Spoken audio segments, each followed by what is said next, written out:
focus on the things that are important to customers and to stakeholders.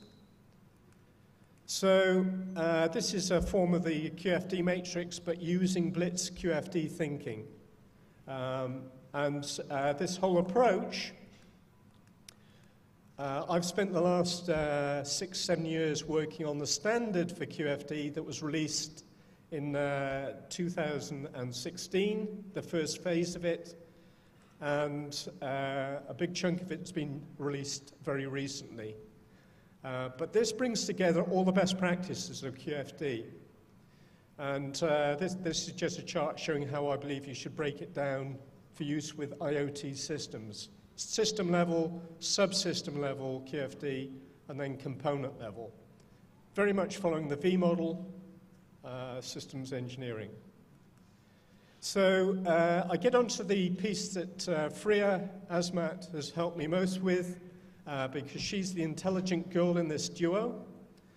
And so she's helped me identify which areas of artificial intelligence help you analyze customer needs, response to products, and helps you cut through the big data cloud. So one area, neural networks, which came out of the artificial intelligence arena, helps model information and the way you process information based on a simple model of the brain and the neuron. And for me, this helps analyze response in the marketplace to engineering functions and capabilities that have been promoted. Sometimes they are successful responses, sometimes they're bad responses. The human interaction piece that my friend spoke about earlier. We need to understand that when we're designing systems, because otherwise we will repeat the mistakes other people have made. There's an alternative version of neural networks called hierarchical temporal memory. It's a more sophisticated representation of how neurons in the brain work. And again, this provides a systematic way of breaking down what's happening with the big data and what's the information I can extract. Coupled with this, another artificial intelligence technology, reinforcement learning. And this is the process that allows machines to start to learn from their mistakes, unlike humans who obviously never make mistakes. So, the final piece I'm going to talk about very briefly. In 2011, IBM applied their greatest thinkers on intelligent machines, and they developed their Watson system. And their goal was to win the quiz show Jeopardy! And the system that they used combined neural networks. It included reinforcement learning, but it also brought in a lot of development on natural language understanding, which was necessary to play Jeopardy! Because they competed against human competitors. And in 2011, the system won Jeopardy! Because it learned from its mistakes. And if you watch the videos, it's very funny seeing some of the early mistakes it made, because it didn't understand the context or the nuance of the language that was being used in the way the questions are set. But eventually it learned from its mistakes. So I'm proposing, and this is an area I'm starting to develop with people at IBM, so back in the UK, is that we use this Watson-type capability. Google have DeepMind, which does some similar things to Watson, to analyze information coming out of social media, out of R&D papers, out of the Internet of Things itself, to analyze how we better design the Internet of Things service offerings. And interestingly for me, the development of Watson recently has been to include medical diagnostics. So use in things like oncology to study and bring together more effective diagnoses for medical conditions. My son now works for a company, Babylon Health, in the UK, developing Doctor in Your Pocket. So it's a mobile phone supported, artificial intelligence driven doctor system. So doctors beware, your job is under threat. So finally, bringing this all together, so I believe that the QFD approach is a good way of structuring and analysing, deploying requirements, needs, down through system engineering frameworks to help with improved designer systems. And I believe that artificial intelligence can help us in the way we use these techniques to speed up the way we develop future Internet of Things products that will properly serve people rather than being diversions of time and thinking. So that's just summarised on that last chart. And as I say, the sad thing for me was that I received my award, the Akau Prize in 2016, and very shortly after, Yoji Akau passed away. I don't believe it was because he was shocked by me being awarded. I don't think so. I don't think he realised. So anyway, that's it. Thank you, everybody.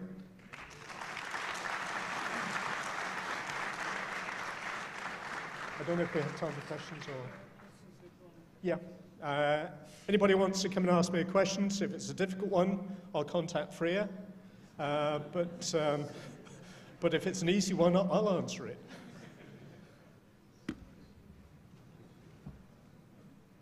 Thank you very much, Dr. Kim Stansfield, for the remarkable keynote on high-value IoT solutions.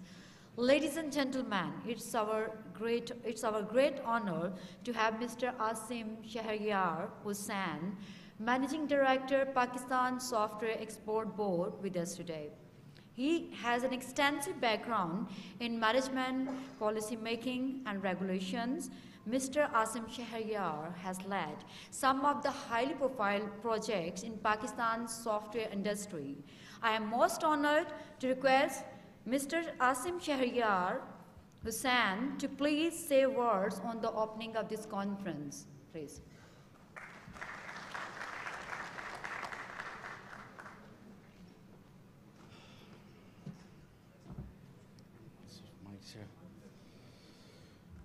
Honorable Minister of State for Education, Engineer Balighur Rahman Saab, Rector Bahria University, Mr. Tanveer Faiz, Dr. Kim, Dr. Najam, distinguished ambassadors and guests from industry and academia, students of Bahria University, good morning and assalamu alaikum. Last night I received a call, in fact, the good news from Dr. Tamim that I'll be a speaker for today's conference. So here I am with the just-in-time speech. I didn't have much time to prepare, but I'll talk about PSAB and IoT and whatever I've prepared in this short time. You know, PSAB is a sponsor of this conference, and first of all, I want to congratulate Bahria University for organizing this first international conference on communication, computing, and digital systems. Next, I'll talk about some activities of PSAB, and finally, I'll talk about IoT.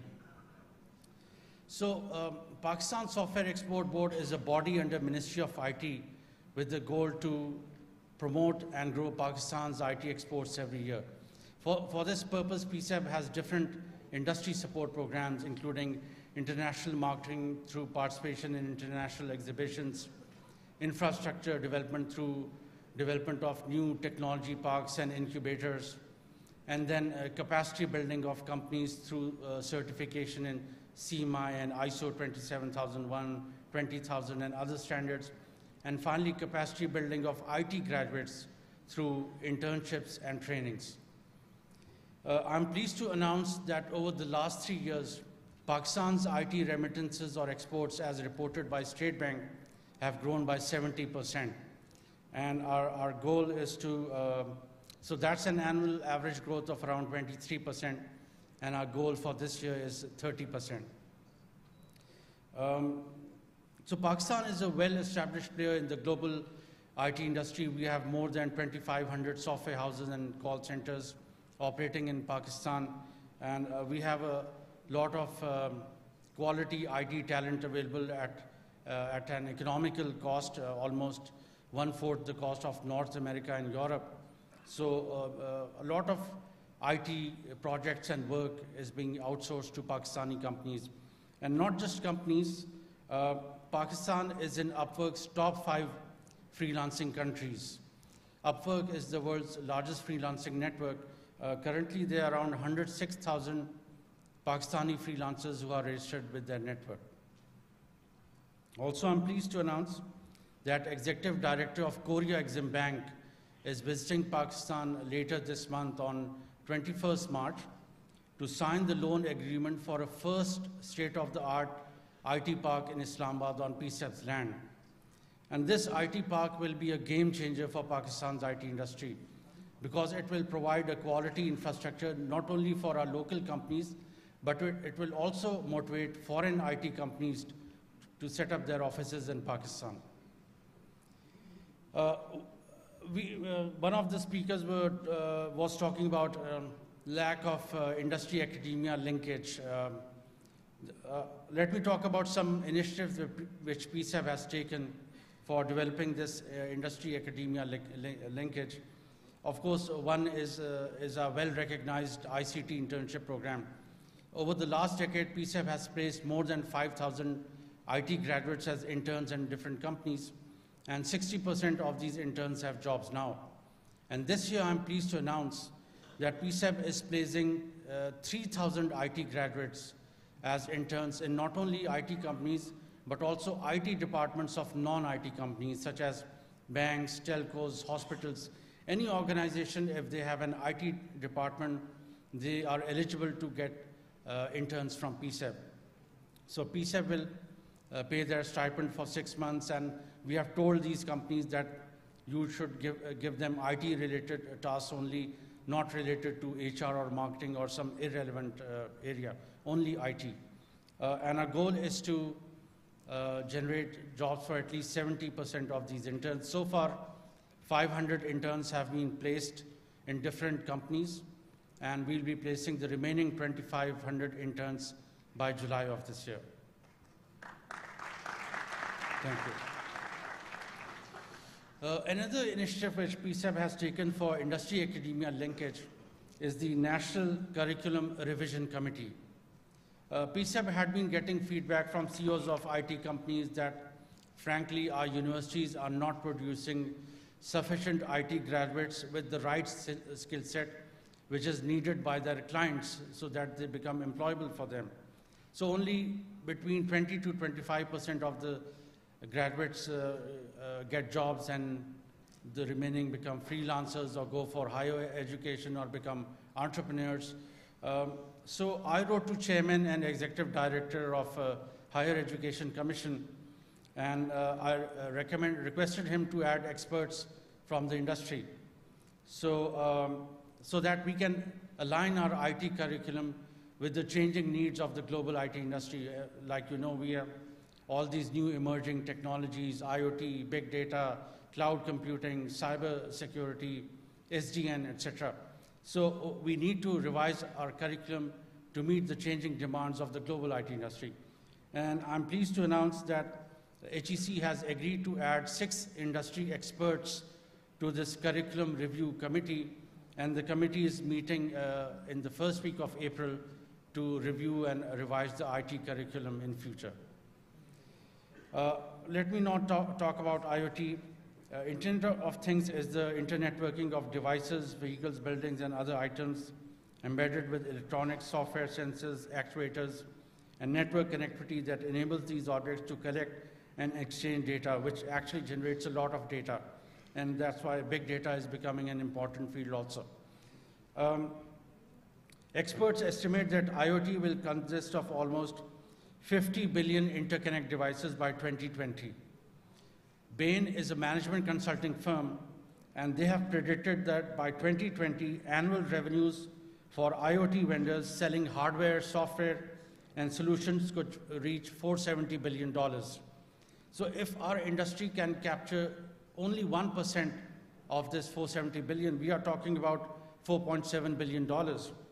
But we need to start strategizing and planning about how we can capture this chunk of the IoT market.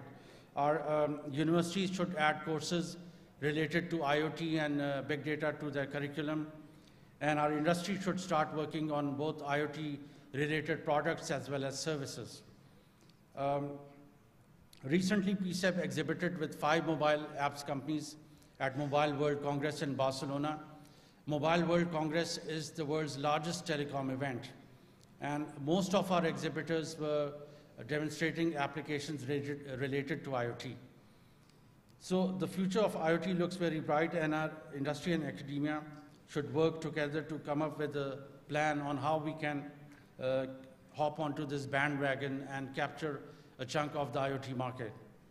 In the end, I want to thank Bahria University for inviting me to this conference, and I hope that this conference will provide a good opportunity for both learning and networking to attendees from academia and industry. Thank you all.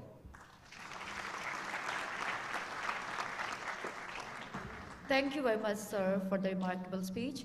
Ladies and gentlemen, we are honored this morning by the presence of the Honorable Chief Guest, Minister of State for Federal Education and Professional Training, Engineer Muhammad Balighur Rahman.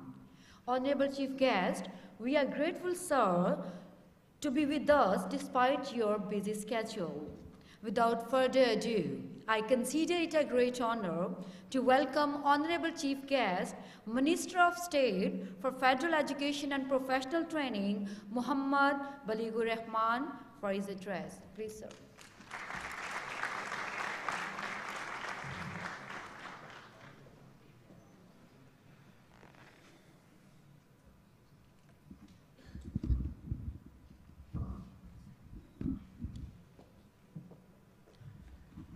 Nahmadu wa nusalli ala rasulihil kareem, bismillahir rahmanir rahim.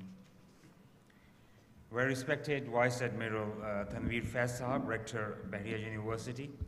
Very respected Rear Admiral Shahid Saeed Sahab, Pro-Rector. Very respected Mr. Asim Shahryar, MD, Pakistan Software Board. Dr. Kim Stansfield, University of Warwick, UK. Dr. Najmul Islam, Conference Chair and Dean, Faculty of Engineering, Bahria University. Mr. Justin Dye, Mr. Shahid Shafi, and very respected delegates, faculty, deans, and dear students. Assalamu alaikum and a very good morning.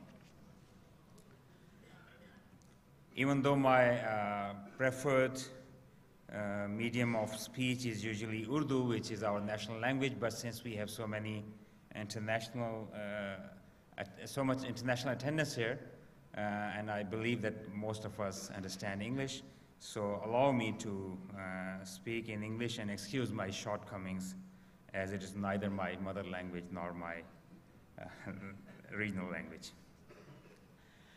I'm immensely pleased to be here. I'm good to see that this wonderful conference is taking place. There's always a first, and it is a first. I've been told at Bahria University. And topic is very important. Communication, computing, and digital systems. And again, it is focusing on Internet of Things. Well, Internet of Things is a thing of future. Thing is currently getting the top trend. As in social media, we're always looking at what is trending these days. So this is the trend these days. I'll be speaking, being a political rep of a political government, I'm supposed to give a political speech, but allow me to divert a little bit and speak a little bit about these trends as well. Well, everything in technology is connected these days. Everything is augmenting, all these areas are augmenting each other.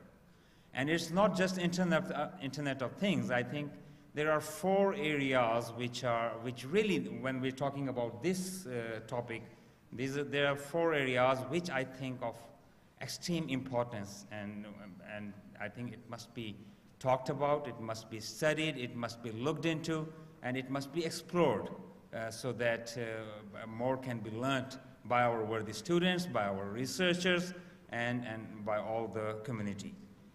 And talking of these 4 things, the topmost is Internet of Things. Well, in geekly language, some call it cyber-physical systems as well, and in so many ways, it is gaining utmost importance.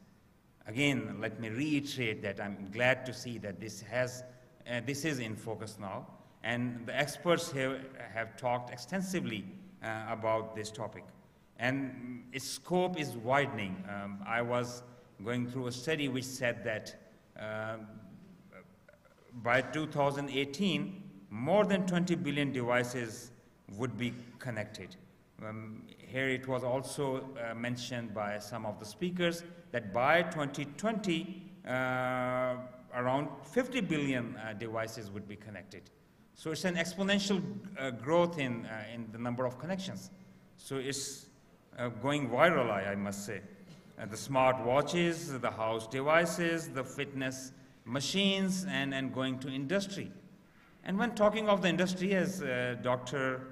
Stansfield was rightly saying, now the world experts are mentioning that, they believe, it is widely believed that 4th industrial revolution would be about collaboration, and that collaboration would be made possible by use of technology.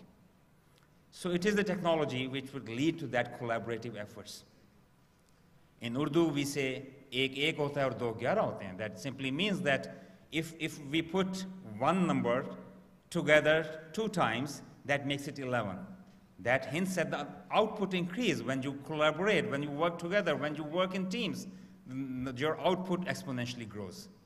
And that is about our future, that is about our today. The ability to collaborate, the ability to work together, the ability to team up. The schools in Finland are teaching more respect for each other and working in teams and having respect for others' values than course-intensive work. And that is paying off. That is paying off in those, in such countries, and increasing the number of startups, increasing the number of intuitive thinking and new startups and new technology, and making use of all that. In today's world, it is believed that instead of teaching books, it's better to inculcate the habit of reading a book. So if you get the habit of reading books, you'll have the student learn more and more. So use of technology is very, very important in all this. It is coming up with new ways and opportunities. Look at Uber, look at Careem in Pakistan. That is changing the way we are living. Dr. Stansfield just mentioned about drive-on system and smart master, and so many other examples are there in which the use of technology is changing our lives. And then the other field, or the second area, which I think requires our attention, is machine learning, cognitive computing, and artificial intelligence. Well, this is all interlinked. When we are talking about Internet of Things, it is making use of that as well, but that in itself a separate field, and that needs to be looked into. Look, Dr. Stansfield also mentioned about Watson, the computer IBM made, what it has done. It started by convincing the world and made its presence felt by winning that famous Jeopardy program game. But going onwards, it is demonstrating how it is building and doing things of its own, increasing on the artificial intelligence. And that's just a starter. And again, another area which I think requires our attention is virtual or augmented reality. Entertainment, the use of the virtual reality, VR, in entertainment is immense. In gaming, it is immense. Then coming to the design work and engineering and in the construction, the virtual reality is going to be the game changer. And it is working like it was never used before. And then the fourth area, I think, the most important area in this field is cloud computing. Many of the speakers here did mention about this. It definitely is a prerequisite for the Internet of Things, but in many ways it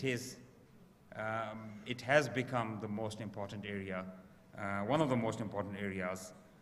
Big data, the use of non-volatile memories, the use of containers in memories is a technical term. So many other areas which are, in terms of storage and memory is changing the life. Well, coming to the government policies, as some of the speakers did mention here, Alhamdulillah, the current government is focusing on education. And education was one of the 4 priorities of this government. And the 4 E's, as we call it. Before 2013, Pakistan was in the middle of a wave of terrorism, 2011, 12, 13. We were having 3 to 4 incidents every day, from big to small. Alhamdulillah, things have changed now. The number have substantially come down, even though we haven't come out of it, but inshallah, in coming days, we are expecting that we will be coming out of it. So in terms of law and order, in terms of ending extremism, in terms of ending terrorism, we have come from the place where state was under constant aggression by the terrorists. Now the things have changed. Terrorists are on the run. We have claimed our soil back, our land back from these terrorists. Now no one in the world can say that Pakistan's soil was used for terrorism for any other part in the world. So we are determined, and it's a teamwork, and all stakeholders have worked. Our soldiers have given their lives, and all the governments and all the people of Pakistan, we have given we have made huge contributions and given huge sacrifices for this purpose. And alhamdulillah, we are going forward. The other E is the economy. Pakistan's economy is improving. We are posting GDP growth every year, and there's no looking back.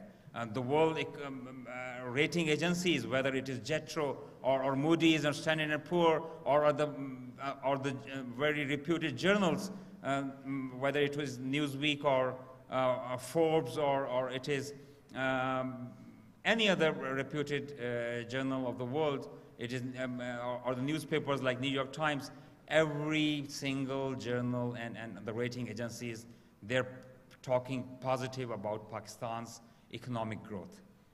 Pakistan's collaboration with China and the CPEC corridor we are having, the new industries coming to Pakistan, the new businesses which are being registered in Pakistan, the fact that after many, many years, the unemployment rate coming down as posted in the Economic Survey 2015, it's all evident, it's all well documented, and it's all known globally and being recognized globally as well.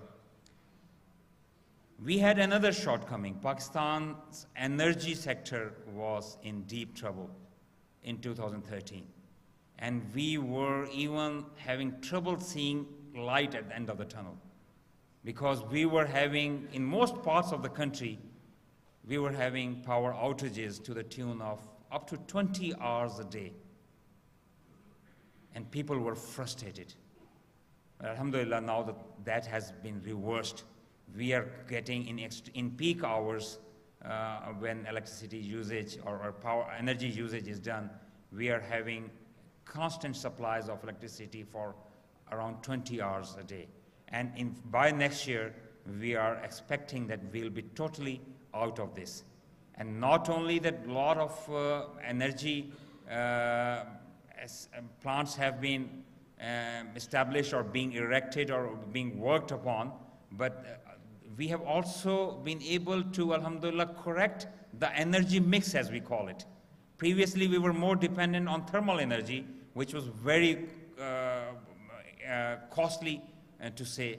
Now we have moved towards coal, to hydro, to solar, to wind, and so many other alternate energy, which may not be very cost effective, but it is environment friendly. But also we have moved towards coal and other forms of energy, which is cost effective as well. So we are looking at cheaper electricity, and also we have also made it possible by constructing CNG terminal in shortest possible time in the world, and making import of LNG, I must say, LNG possible by this phenomena. And coming to education, I'm pleased to inform you that in terms of general education, education has been one of the top priorities of not only the federal government, but all the provincial governments.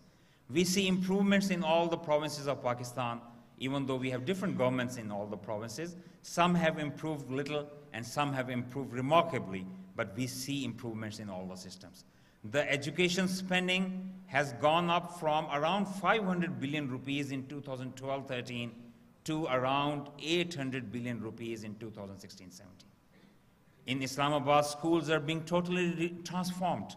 Montessori's are being added, more school buses and systems and infrastructure and teacher training and better labs are being provided to schools.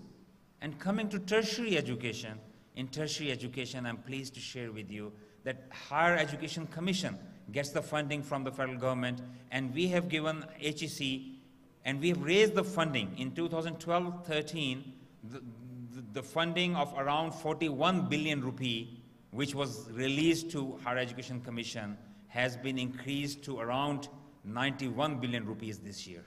So it's more than double. And as it was mentioned here as well, it's not just the increase in funding, we are having priority areas as well.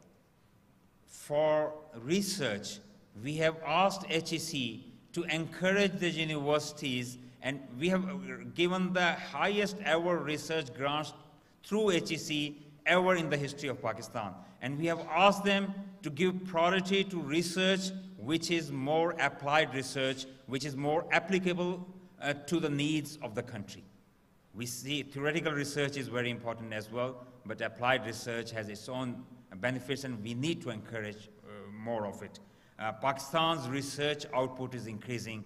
The number of citations is increasing. Pakistan has surpassed many countries in the world in terms of citations of the research which was produced in Pakistan, and that speaks about the quality of the research. So we are working towards that. And as our friend, the chairman of Dr. Shahryar, the MD of Pakistan Software Export Board, just told you that Pakistan has become one of the top e-lancing countries in the world. And I think it has a lot to do with the policies of the government. Back in 2009, when Punjab government, which has more than 60% of country's population, and it is PMLN government there, when we started giving out close to 100,000 laptops a year to students, it was very much criticized by many of our local political friends. But at the same time, it was totally done on merit. Not a single laptop was a discretionary power of any minister or any parliamentarian, and it was merit was strictly observed. And we saw that the much talked about digital, it helped ending or coming closer towards ending the much talk about digital divide which existed in Pakistan. And the harmful effects of this digital divide, and for the poor students not having the capability of and getting access to digital world was a great shortcoming. And when we came into federal government, the scope of that scheme was extended. Now more than 100,000 laptops are being distributed free of cost annually to students around the country in all public sector universities, whether they're federal charter or provincial charter, and purely on merit. And that is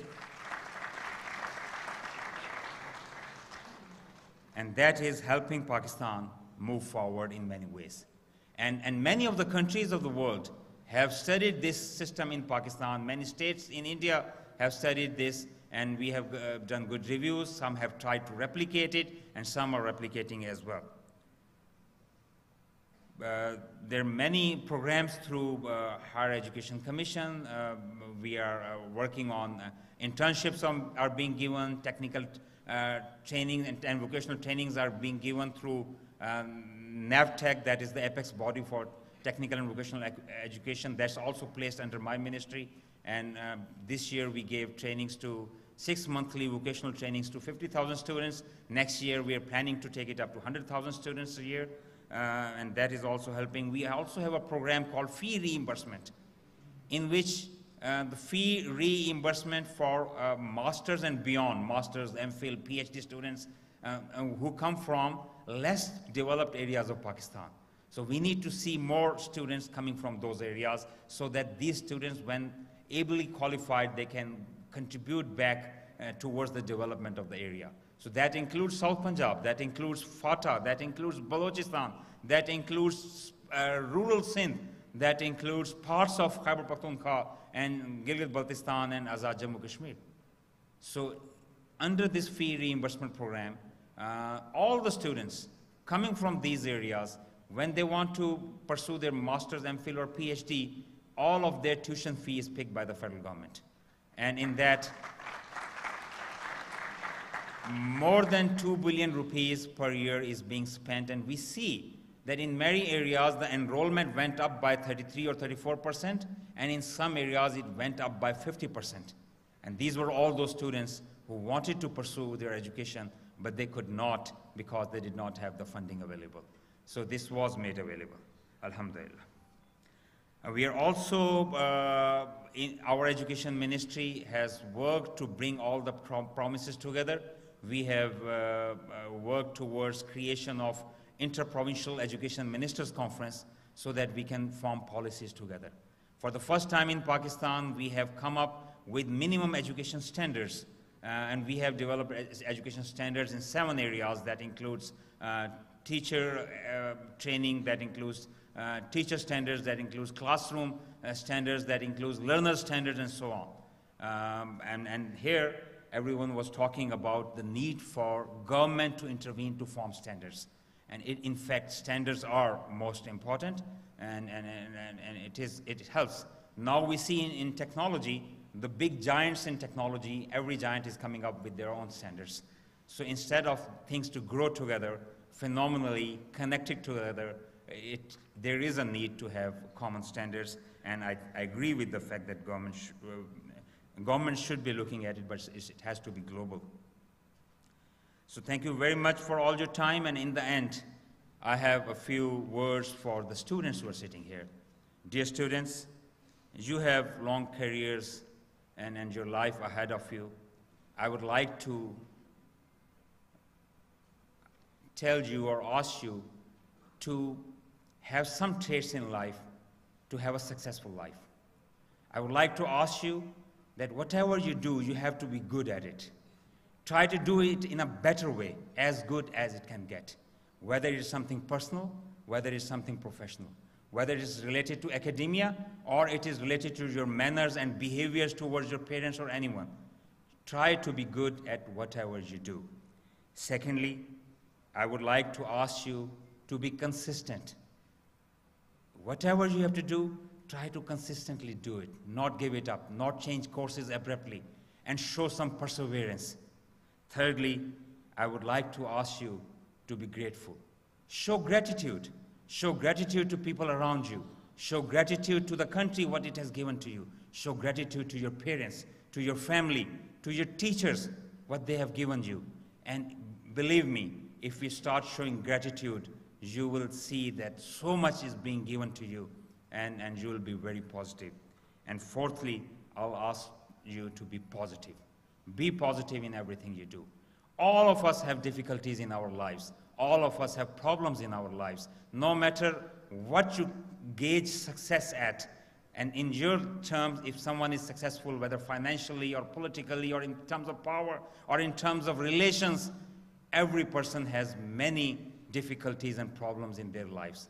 But research shows that people who are positive, who are focused more on their positivities and worry less about the worries they have in their life, they keep on moving ahead. So I want you to move ahead, be positive in your life, and concentrate on the soft skills apart from the skills you attain here. Thank you very much. I thank you all the researchers for being here. Pakistan Zindabad.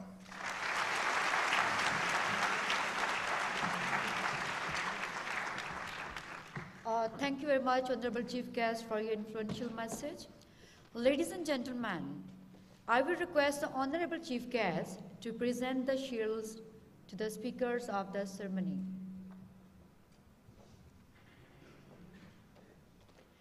I request Mr. Naveed Akram to kindly come on the stage and receive his shield from the Honorable Chief Guest.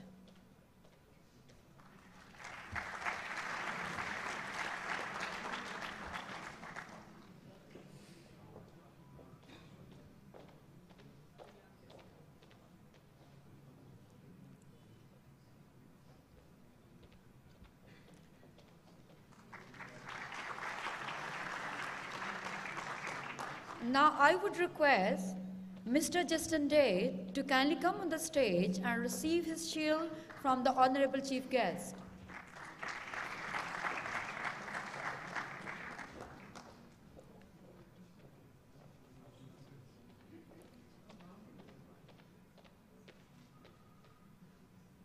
Now I request Mr. Muhammad Shahid Shafiq to kindly come on the stage and receive his shield from the Honorable Chief Guest.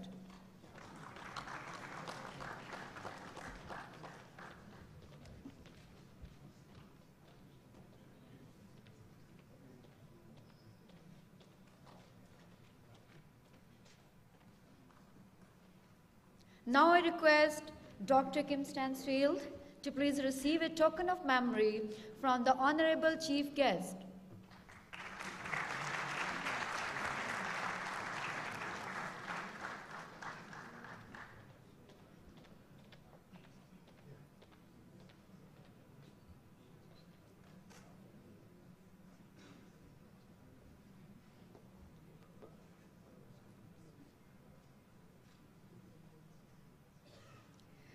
Now I request Honorable Guest of Honor, Mr. Asim Shahriyar Hussain, Managing Director, Pakistan Software Export Board, to please come forward and receive a token of memory from the Honorable Chief Guest. Thank you, Honorable Chief Guest. Now I would request Patron C. Code, Rector, Bahria University, to present a token of memory to the Honorable Chief Guest, Minister of State for Federal Education and Professional Training.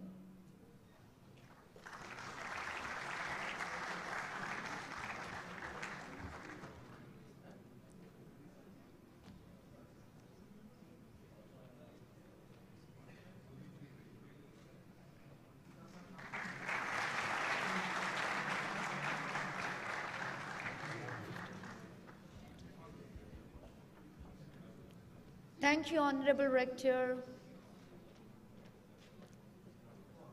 Now I request the invited speakers and special guests to please join us on the stage for the conference photograph, please.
Thank you, ladies and gentlemen.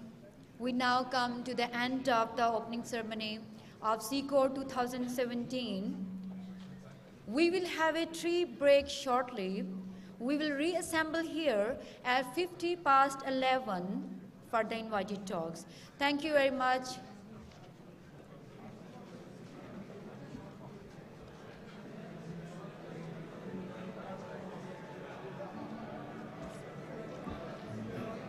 All the students are requested to please leave at the back door. Please use the back door to leave the auditorium. All students, please.